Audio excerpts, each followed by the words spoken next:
them getting closer to China? No, not at all. I'm not concerned at all. They can do what they want. দ্বিতীয় বিশ্বযুদ্ধে জাপানকে পরাজিত করার ৮০তম বর্ষ উদযাপনে গত ৩রা সেপ্টেম্বর বিজয় দিবস উদযাপন করে চীন। সেই উপলক্ষে বেইজিংয়ে চীনের পিপলস লিবারেশন আর্মিকে বিশেষ কুচকাওয়াজ করতে দেখা গেছে। শুধু তাই নয়, অনুষ্ঠানে পরমাণু অস্ত্র বহনে সক্ষম, দূরপাল্লা ব্যালিস্টিক ও হাইপারসনিক ক্ষেপণাস্ত্র, স্টেলথ শ্রেণী পঞ্চম প্রজন্মের লড়াকু জেট, লেজার অস্ত্র এবং রোবট নেকড়ের মতো সমরাস্ত্রকে প্রকাশ্যে এনে শক্তি প্রদর্শন করেন প্রেসিডেন্ট শি জিনপিং। ওই অনুষ্ঠানে মঞ্চের একেবারে সামনে সারিতে ছিলেন ৩ রাষ্ট্রপ্রধান। সেখানে রুশ প্রেসিডেন্ট ভ্লাদিমির পুতিন এবং উত্তর কোরিয়ার সুপ্রিম লিডার কিম জং উনের মাঝে দাঁড়িয়ে গ্রুপ ছবি তোলেন শি। শুধু তাই নয়, ওই মঞ্চ থেকে ওয়াশিংটনকে হুঁশিয়ারিও দেন চীনার প্রেসিডেন্ট। রাশিয়া ও চীনের ঘনিষ্ঠতায় আমেরিকার উদ্বেগের শেষ নেই। চীনের ওই কুচকাওয়াজের ভিডিও প্রকাশ্যে আসতেই আমেরিকা জুড়ে হইচই শুরু হয়।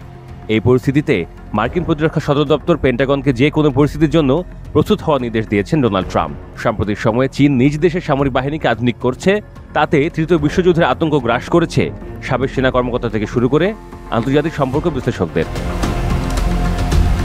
মার্কিন গণমাধ্যমগুলোর প্রতিবেদন অনুযায়ী সম্ভাব্য রুশ ও চীনা আগ্রাসন ঠেকাতে ৪ঠা সেপ্টেম্বর পেন্টাগনকে যাবতীয় সামরিক প্রস্তুতির নির্দেশ দেন মার্কিন প্রেসিডেন্ট ডোনাল্ড ট্রাম্প। পাশাপাশি ৭৬ বছর পর প্রতিরক্ষা সদর দপ্তরের নাম বদলে ফের একবার যুদ্ধ মন্ত্রণালয় করার সুপারিশ করেছেন তিনি। ট্রাম্পের মতে এর মাধ্যমে বিশ্ব দরবারে আমেরিকার শক্তিশালী ভাবমূর্তি তুলে ধরা অনেক বেশি সহজ হবে। ফক্স নিউজকে দেওয়া এক সাক্ষাৎকারে ট্রাম্পের পদক্ষেপের ব্যাখ্যা দিয়েছেন মার্কিন প্রতিরক্ষা মন্ত্রী পিট হেগসেথ।